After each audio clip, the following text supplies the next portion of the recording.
Hello and welcome back to my channel. This tutorial is for the Bejeweled Dog Bandana. I designed it specifically to be made with this Paintbox metallic DK yarn. I absolutely love it. I'll show a picture here of what it looks like knit up, which is how I fell in love with it. I picked red as the first color that I played with, but there are so many gorgeous colors. If you have used this yarn, I would love to hear your thoughts on it, just because I fell so in love with it. It's soft, it knits up really nicely, it has good stitch definition, it also frogs really easily if you run into a problem with your pattern, so that's really nice. And I wanted to kind of put it against something that wasn't as shiny to kind of help it shine a little, like even more. And so I'm pairing it with a variegated sock.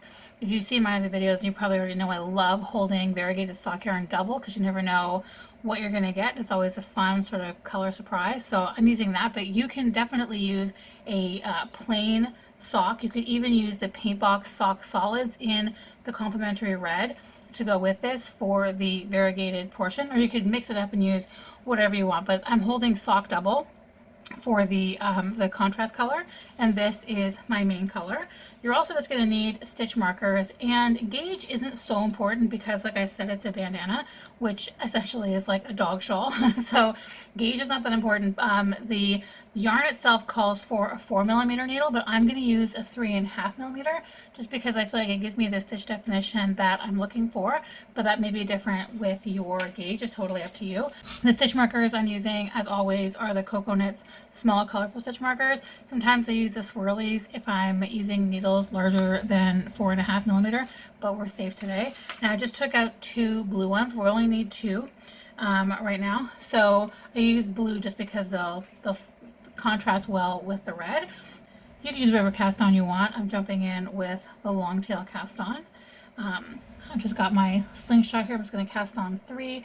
Quick crash course in the long tail cast on. You're just coming underneath this, over top of this, and through the middle. Oh, that cast on so nicely. I love the way it feels. Okay, so our very first row is maybe a little bit finicky, as they say, just because there are only 3 stitches that we're working with, and you want to make sure that your tail is kind of always held off to the side or pulled off to the side so that you don't accidentally start knitting with it, because that is the worst. Okay, so row 1, we're just going to knit this first stitch, and then we're immediately going to do a yarn over and then place our stitch marker. Then we're going to knit this middle stitch. We're going to place the other stitch marker, do another yarn over, and knit that last stitch. I know it's a little finicky, but there we go. That's probably the most annoying part. The rest is not so bad. And again, make sure that your tail is not tangled up so that you don't accidentally knit with it, because that is the worst. Okay, row 2 is just purling, so we're just going to purl across. We'll have 5 stitches here, 2 on the on each edge, and then 1 in the middle. When you're knitting those ones just on the outside of the stitch markers there, those are your yarn overs. Just be mindful of that. Okay, now we're already on row 3. Keep that tail tucked away, and we're just going to do basically what we did in row 1, but the way I've written it is just that you're knitting to the marker instead of how many you're knitting. So we're just going to knit to the first marker, which is 2, and then we're going to yarn over, slip that marker, knit that stitch in the middle, slip that marker, yarn over, and then knit these next 2 stitches. Okay, and now we've come to a part that we're going to repeat. So we just did rows 2 and 3, which was a purl row and then increase row. So now we're just going to alternate. So rows 4 through 7 are going to be repeats of 2 and 3. So row 4 is the same as 2, row 5 is the same as 3. So I'm going to stay with you just to kind of go through that with you if you haven't done that before. So row 4 is the same as row 2, which is purling. So we're just going to purl across these, and you should have 7 now, 3 on each side and 1 in the middle. And you just slip those stitch markers as you get to them.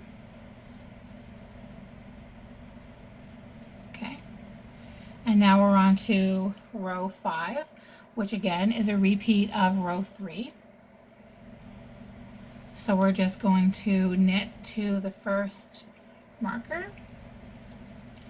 And there we are. Do a yarn over, slip, knit that in the middle, slip, another yarn over, and then knit to the end. Okay, and now we're on to row 6, which is, hopefully you said a purl row because it's a purl row. So we just purl across them all. And you should have 9, 4 on each side and 1 in the middle. And again, we slip these markers as we come to them. 9, okay. And now we're on to row 7, which again is a repeat of row 6 or increase row. So we're just going to again knit to the marker, and then you guessed it, do a yarn over and then slip that marker, and then knit that stitch in the middle, slip that marker, another yarn over, and knit to the end again. And now we're on to row 8, and you have probably noticed now that all of our even rows are purling, and there's our odd rows that are the right side. So we're just going to purl all the way across these. Just be kind of careful when you come to your yarn overs when you're purling them to make sure that they don't fall off.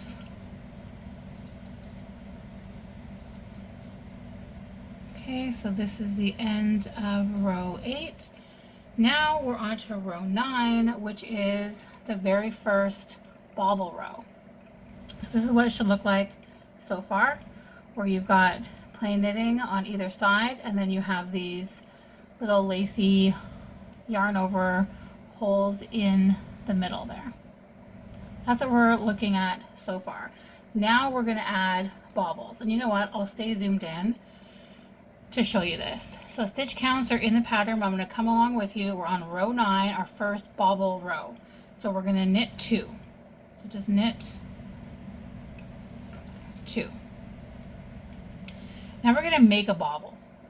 And there are different ways to do this. I'm going to show you how I'm going to do these bobbles. We're going to knit in the front, pull the needle out, and then instead of knocking that stitch off, we're going to bring the needle into the back and knit into the back. And now we're going to do it again in the front. We're going to come into the front again and knit that again. So now we put 3 stitches where there was just 1. Now we're going to turn it around, and we're going to purl across those 3 stitches. Be careful nothing flies off your needles because that happens occasionally. Then we're going to turn it around, and we're going to knit those 3 again. 1, 2, 3.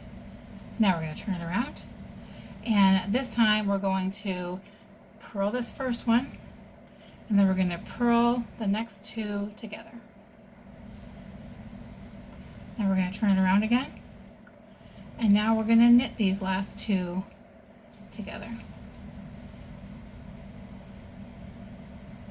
Now here is where the magic happens for these bobbles.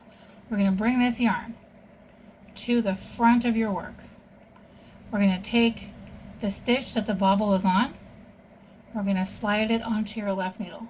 Then we're going to pull it tight and bring this yarn to the back again, and then slide that stitch back over, and then just give it a tug. Now you see how it pokes out a bit.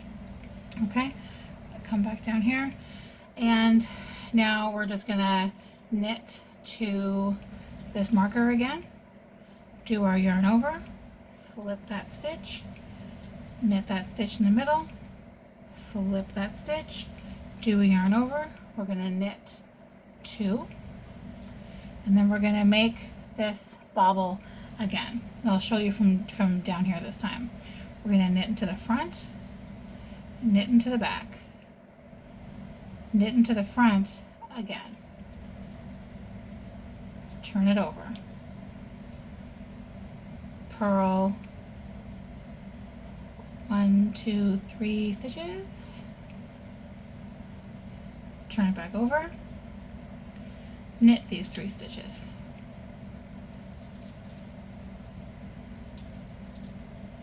Turn it around again. We're going to purl this first stitch, and then we're going to purl the next 2 together. Turn it around again. Now we're going to knit these 2 together. And then remember, we're going to bring the yarn to the front, sort of under the bobble. Move the stitch with the bobble onto your left needle. Put the yarn in the back again underneath that bobble. Slide the stitch back over and give it a little tug. And then knit your last 2 stitches. And the reason that we do that with moving it over and then back again is that it really makes those bobbles poke out nicely. Otherwise they sometimes lay a little flat or they just look a little sad. So these ones poke out really well. I'll move this, you can kind of see how tall they are. You can see their volume, if you will. Okay, so that was our first bobble row. So now that was row 9. So now for rows 10 through 13, so 10, 11, 12, 13, we're going to repeat rows 2 and 3 again. So that means 10 is a repeat of 2, so it's a purl. 11 is a repeat of 3, so it's an increase. And then the same for 12 and 13. And then row 14 is purling. And then I'm going to purl across for row 14, and then we're going to switch to our contrast color. I'm adding in my contrast color now, which is this variegated sock held double. You can skip the contrast and continue in your main color. You can use whatever you want as your contrast, but I'm using this variegated sock held double. And all we're going to do is make sure that we're tugging a little on the main color, on the existing yarn that's already there, just to keep this first stitch nice and tight. And we're just going to knit across this row as a regular increase row, which means we're knitting until we get to our stitch marker. And then we're going to do the yarn over increase. So here we are. Just do a yarn over, slip that over, knit the next stitch, slip this over, do another yarn over. All right, and then we're just going to knit to the end. So I'll meet you at the end of this row. So that was row 15. We're going to turn our work. And now row 16, even number, so it's a purl row. So all we're doing is purling across. Nothing special. So again, I'll meet you at the end of row 16. So now we're on row 17. We've got that contrast color knitted in here. I just want to take a moment to note the yarn is still attached from the main color. You could cut it and weave it in at the end, but I would suggest that every time we come to a new right side row, you just take the existing yarn and just sort of bring it back, so that when you knit, you're sort of knitting it in place and it crawls along the side. And then we'll do the same with this contrast color as we're knitting with our main color. So row 17, you'll have 19 stitches. Let me just get this situated here so it doesn't look so tangled. Okay, so this is where we establish the stitch pattern for this section. And like I said, we're going to want this first stitch on this side to just sort of, it's almost like catching a float with color work. You just want it to come up around it. You can see that there, so that it tucks over. And then you can just sort of scooch it out of the way however you want. So this first stitch is just a knit. We're just knitting it. And now we've got this in place, so you can, in my case, sorry, I'm just going to move this all the way over there so it's completely out of the way. Okay, so we've got our first knit stitch there and our yarn is tucked out of the way.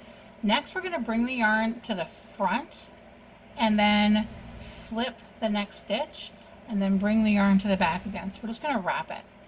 Kind of see there it's been wrapped. And we're going to continue doing this until one stitch before our marker. So that's another knit and then another yarn to the front, slip, yarn to the back, and then knit again, yarn to the front, slip, yarn to the back, knit again, yarn to the front, slip, yarn to the back. And then now we have this last stitch here. So we're going to knit this stitch. Then we're going to do a yarn over, slide this over, knit this stitch in the middle, as we always do, slide that over, and then do our yarn over again. And now we're going to knit this one again to keep things nice and symmetrical. And then this time we're going to wrap and then knit. And then again, wrap and then knit. Wrap and then knit. And then wrap and then knit. There we go. That was row 17. It's hard to see the stitch pattern just yet, so we're going to go ahead and do row 18, which of course is a purl row. So I will meet you at the end of this purl row. Okay, so that was row 18. We should have 21 stitches now. And there again, we're going to hold the main color just kind of off to the side. One way you can do this without getting tangled is to grab your existing ball of your main color and just kind of throw it over on top. So now it's just sitting there. You don't have to do anything. The first stitch you knit is going to cover it anyway. Okay, so now we're on row 19. And now what we're going to do is we're going to knit this first stitch, and then we begin the repeat of knit one, wrap one. So knit the next one, and then wrap it, and then knit the next one, and then wrap this one, and then another knit, and another wrap, and another knit, and another wrap. And now we have that lone knit stitch there, so we're just going to knit that, and then again, yarn over, slip, knit this one, slip, yarn over, knit. And now again, we're going to wrap this next stitch, knit this next stitch. Whoops, wrap, knit, wrap, knit, wrap. And just like how we started, we have 2 stitches left on this side, so we're nice and symmetrical. There we go. So that's how that's coming together. It's coming closer, so you can kind of see what that stitch pattern looks like. It's just a little more interesting than plain stockinette, but it still shows off the yarn and the variegation in the color really nicely. Okay, come back out here. Now we're moving on to row 20, which again is a purl row. It's super boring and simple, so I'll just meet you at the end of this purl row. Now we're on to row 21, and this is where you'll begin to see the repeats happen. And again, we're going to take this yarn and we're going to bring it around, throw it over here so that it gets wrapped. And that way it crawls up the side, and you'll get in the groove of doing it, I promise. So now we're going to repeat row 17. So row 21 is row 17. Turn it over, and then you guessed it, row 22 is an even number, so it's a purl row. And again, I'll meet you at the end of this. Okay, back around to the right side, which means 2 things. It's an increase round, and also means that we need to pick this yarn up again and just toss it over the top to make sure you've got that. I know I'm showing it to you every time, but I don't want you to ever not do it so that you have an end to weave in for no reason. Now this, row 23, is going to be like 19. And then we're just going to keep alternating like that, and I'll tell you for how long, although obviously you could also refer to the pattern. So I will let you do the rest of this section because we're just repeating what I've already done with you. So I will meet you back at the beginning of row 29 when we are ready to start knitting with the main color again. So now we're about to start row 29, and we're switching back to the main color. So now we're going to have this contrast color sort of crawling up the side instead of the main color. So just the way that this is twisted right here, the smartest thing for me to do is just to pick up my main color and actually scoop that around. So whatever you need to do to kind of twist it up, doesn't really matter how you go about it. Okay, so this first row is just our regular increase row.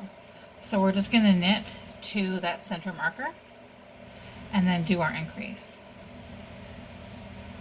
So I'll meet you at the center marker. And just like we've been doing, we're going to do yarn over, slip that marker, knit that stitch, slip that marker, do another yarn over, and then just continue knitting. So we're going to continue this on to the end of this row, and then row 30 is a purl row. Row 31, we're going to repeat this increase row, and then row 32 is another purl row. So I will meet you at the beginning of row 33. Time for some more bobbles, and we're on row 33. So I'm going to move this around again so I can tuck that yarn in. Okay, sorry. Okay, so we're starting by knitting 4. 1, 2, 3, 4, and then we're gonna make a bobble. There's our bobble. We're just going to continue in that pattern twice more. So the instructions read knit 4, make bobble 3 times. So that was the first time, and this will be the second time. 1, 2, 3, 4. I'm not going to make you watch me make this next bobble. So I'll meet you when this bobble is done. Okay, and then we've got that. Repeat one more time where we're knitting 4 and then knitting another bobble. And then when we're done this, we'll have just 2 stitches left before the increase. So you can see there's 2 stitches left before the stitch marker where we do our increase. So I'm going to do this bobble and be right back. And now we have just 2 left before the stitch marker. So we're going to knit these 2. And then of course do our regular increase, so yarn over, slip the marker, knit the stitch in the middle, slip the marker, yarn over. And now we're just doing the opposite of what we did. So we had 2 stitches before this bobble. We'll do another 2 stitches. And then we're just going to do the opposite. So we're going to make a bobble, knit 4, make a bobble, knit 4, make a bobble, and there will be 4 left. So I'll meet you at the end of this row. So this is what it looks like at the end of row 33. And this is where we are so far. So row 34 is purling. Row 35 is an increase row, leaving you with 39 stitches. Row 36 is another purl row. Row 37 is another increase row, leaving us with 41 stitches. And then row 38 is another purl row, and then we'll do some more bobbles on row 39. So I will meet you back here at row 39. So here we are, beginning of row 39. I'm going to move my yarn over here to tuck my contrast underneath. Okay, and for these bobbles, we're doing knit 4, make bobble 4 times. Halfway through row 39, we've done 3 bobbles here, and this last bobble is actually going to come right up to the center here. So we're going to do our knit 4,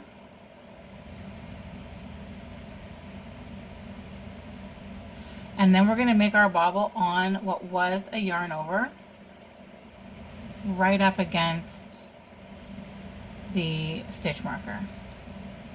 So it's a little bit wobbly. Your stitch marker may fall right off, and if it does, just make sure that you pop it back on before you continue knitting, because you don't want to lose that spot. I just want to show you what this looks like here. So here we are halfway across. We've got our 4 bobbles here, and then we're just going to do our increase. So yarn over, slip that marker, knit that stitch in the middle, slip that marker, yarn over again, and now we're going in reverse. So we're going to go ahead and make a bobble right here. And it does feel a little bit fiddly just because you're doing it with the yarn over right beside. So just take care. And then we can just continue on with the pattern as it's written, where you just continue with these repeats of making bobbles and knitting 4 in between. and I will meet you at the end of this row. Okay, so this is what this row looks like. I'll bring it to the middle, kind of show it like this. So now we're going to turn it over and do one row of purling, and then the next row we switch back to our contrast color. So I'm going to do this purling. We'll do this purling, you do it too. And then I'll meet you back here at the beginning of row 41. As we begin row 41, we'll have 43 stitches and then 45 when we're done this row. So I don't think I need to walk you through this because we've done it so many times already, but this is a regular increase row. So we're just knitting across to the center, doing our increases, and then knitting to the end. And then we're going to turn it over, and of course row 42 is a purl row. And then we'll start with our slip stitches again in row 43.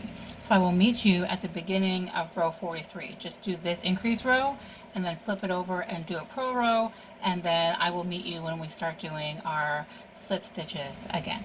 Beginning of row 43, and we need to make sure that the color that we're carrying is properly wrapped over there. Just this is what you're going for. You just want to make sure that it's tucked under. So here we're resuming the same pattern that we were doing down here, and this row starts off with a knit stitch, and so now row 45 is going to be the same as row 17, and we're going to go back to the same pattern that we had going on here, but we're alternating between those. So you've got a row 19, a purl row, a row 17, a purl row, etc. So we've made it to the beginning of row 55, and we've started back with our main color, and I'm just going to work this increase row, and then row 56 is a purl row, and then row 57 is this increase row again, and row 58 is a purl row. So do those, and I will meet you back here with row 59 when we get back into making more baubles. So we're at the beginning of row 59. I just did knit 4, make bauble. I'm just going to show you. Then we knit the next 4 and make a bauble, and then the next 4 and make a bauble, and the next 4 and make a bauble, and the next 4 and make a bauble, and then we're going to have 5 left. So we're just going to knit these 5 when we come to them. These last 5 we're not making a bauble at the end. We're just going to knit these 5, do our increase, slip this, knit this, slip this, do another increase. Then after this increase, we're just going to reverse it. So we knit 5 over here, we're going to knit 5 over here, and then we're going to go backwards. Make bauble, knit 4, make bauble, knit 4, make bauble, knit 4, and take it to the last 4, and then you're going to knit that. So this row 59 is one of these cute bauble rows, but you're going to end up with 5 baubles instead of 4. And then 60, of course, is a purl row, 61 is a regular increase, 62 is a purl, 63 is a regular increase, and 64 is a purl. And then 65 will be another bauble row. So let's just follow the pattern until we get to row 65, and then I again will walk through the next how many stitches you knit before your bauble when we get to row 65. Just checking in at the beginning of row 65 is going to be another bauble row to kind of finish off this bauble section, like this block. And from here, we're just going to knit as established in the pattern. So we have done 2 of these blocks with the slip stitches where we're always just alternating between doing a row 17 and doing a row 19 with, of course, the purl rows on the back side. And then these rows as well, we're doing purling on the back side and either plain knitting on the front, or we're knitting these baubles. And the only real difference here as we go from block to block of these baubles is that you're knitting a different number of stitches before you get to the bauble, but otherwise it's exactly as it is. So from here, we're just going to keep knitting as established until we get to the short rows. So here I am, not quite ready to start the short rows, but I'm just doing what would normally be the beginning of the bauble section, but we're not doing any baubles, which I know you're not doing any baubles in the first row of bauble section anyway, but I just thought I would note that. And then when you come to the middle, we're not doing any more increases, so don't need to worry about these increases. And you can also take off the stitch markers as you come to them because we don't need them anymore either. So we're just going to finish this row knitting straight across, turn over and purl, and then we're going to begin our short rows at the edges, because what we want to do here is make this grow a little bit. So we're going to add some length here to kind of bring it up like this on both sides. And if you knit it exactly like I did, then you're going to have 43 stitches from here to here, and then 43 from here to here. So it's going to work on one half at a time. So we're just going to knit halfway. We're going to round up and say 22. So we're going to knit 22 stitches across. Depending on how many stitches you have, you might need to knit more than that. Or if you wanted to make this smaller, then you might have less than that. But we're just going to knit halfway across. So really a quarter of the way across the entire row, but halfway across this half. So for me, that's 22 stitches. So I'll meet you halfway across this half section. Okay, so here I am halfway across. We're going to use the wrap and turn method here. So you've knit to the point where we're stopping. Now we're actually going to slip this next stitch purlwise. So you slip it as if to purl onto your working needle. Then you're going to bring your yarn around to the front. And then you're going to slip that needle back where it goes. And then we're going to pull this back over here to the back. And then we're going to turn it around. And we're just going to purl to the end. So I'll meet you at the end. We're going to purl all the way back to the beginning. So back on the right side, we're going to knit to this gap that we've created, and we're going to knit these two stitches together. And then we're going to do exactly that same wrap and turn on the next stitch.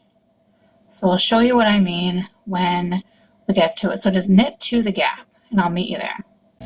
Okay, here we are at this gap. I'll come a little bit closer. You can clearly see that gap there. Okay, what we're going to do is through the back loop, so you put your needle through the back of this stitch and the back of the next one, we're going to knit those two together to close that gap. And then we're going to do the same wrap and turn that we just did. So we're going to slip that purlwise. We're going to take our working yarn, bring it to the front. We're going to put this back where it came from, slip this to the back, and then turn it around. And again, we're going to purl all the way, back to the beginning of this row. And then we're going to do that again and again. But yeah, you'll just keep following along with the pattern exactly as we just established, where you do a wrap and turn after you have closed that gap by knitting two of those stitches together, and then purl to the end and do it again. And then when you're done all the wrap and turns on this side, we're done all of the short rows on this side, I will meet you on the last one. Actually, I'll meet you on the last short row on this side, where we close the last gap together, and then we move on to doing it on the other side. So this is what it looks like once we've added these rows in. Now we're just going to knit all the way down to this side and do the same thing on the purl side instead of the knit side. So just knit down to here, turn around to start purling, and then we'll take it from there together. Okay, so I've knit all the way over here, and I'm about to start my purl side. And just like we did over here where we knit halfway, like halfway of half, so a quarter way, we're going to do the same thing here. I'm going to purl to here, so just a quarter of the way across the whole thing, but halfway of this half. And then we're going to start doing wrap and turns on the purl side. So just purl half of the stitches on this half, and I'll meet you there for our first wrap and turn on this side. Okay, I reached my last stitch here. Come on close, and I'll show you the wrap and turn on the purl side.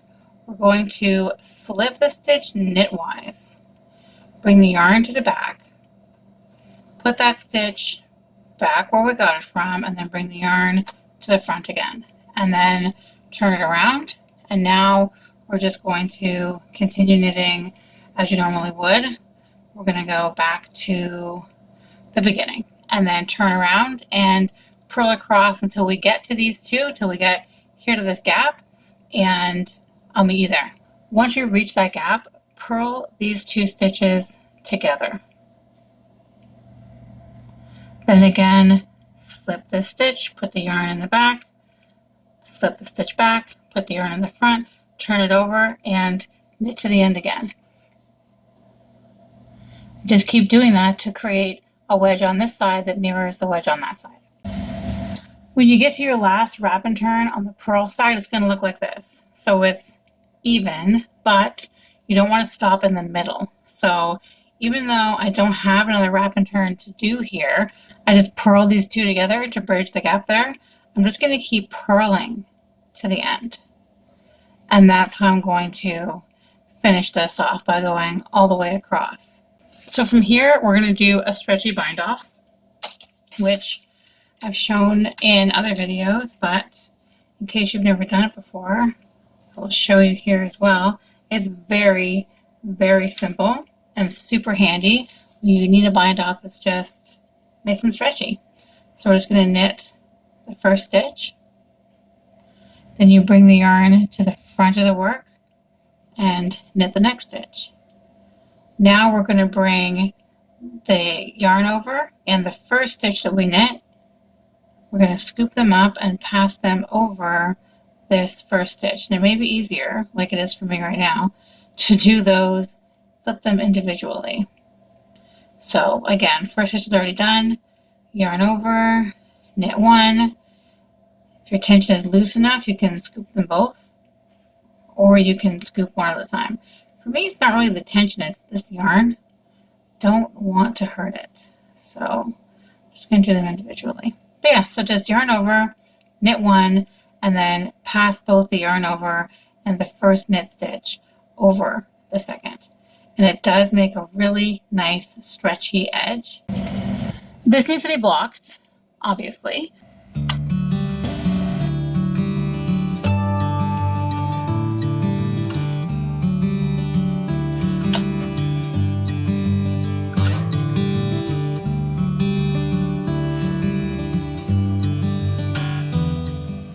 This should be laying nice and flat, and then we can attach the I-cord. I measured this against the bandana by folding it in half, and then I put this at the halfway point on the bandana and then spread it out in both ways as I was knitting it, just to make sure it was long enough for me to be able to tie comfortably. And then I measured it, so this is 38 inches. It's incredibly stretchy though.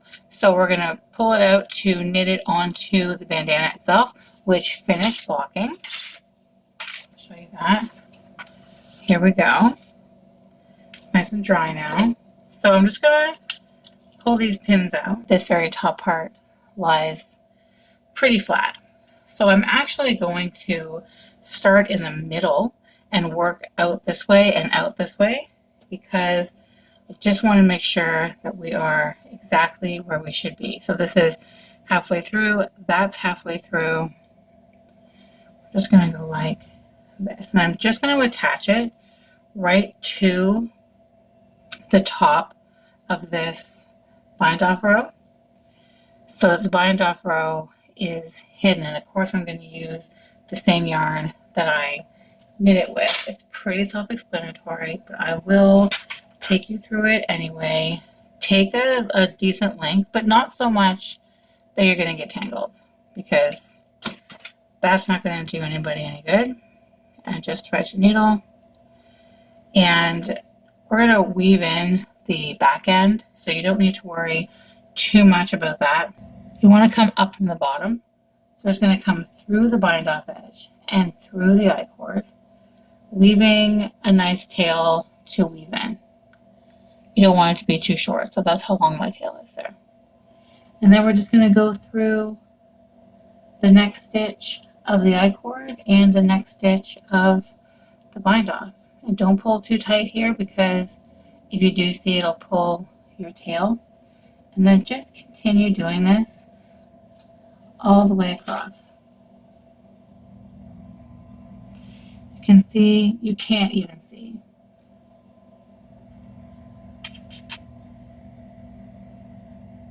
It's actually hidden pretty well just because of the nature of this yarn. It sort of blends into itself. So I'm just going to continue attaching to here, and then I'm going to cut and do it again from here out and cut and then we'll come back for finishing it up.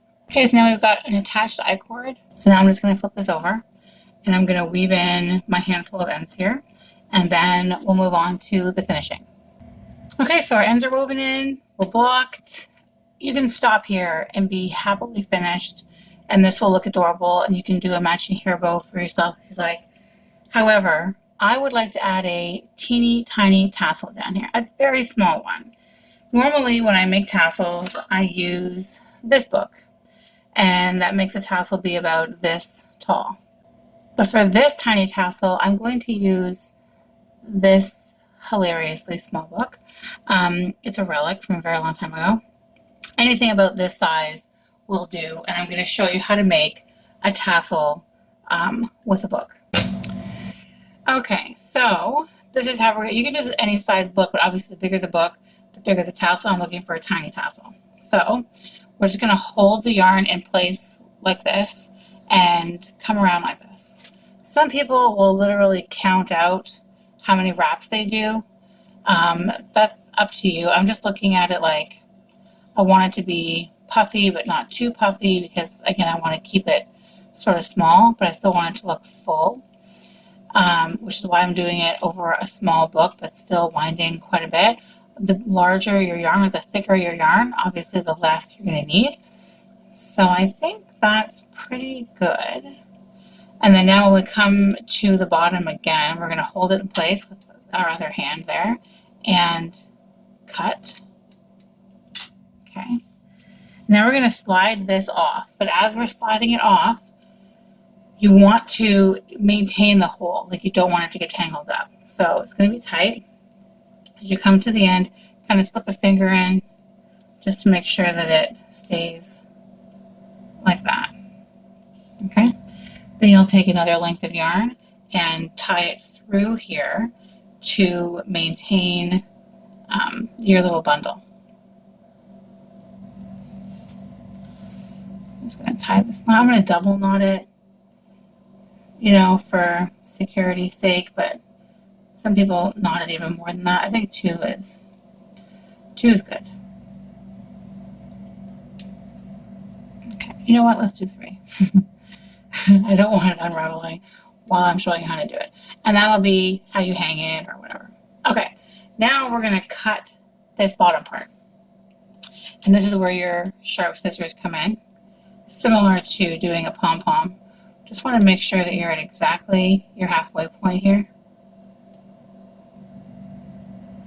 And we're just going to cut.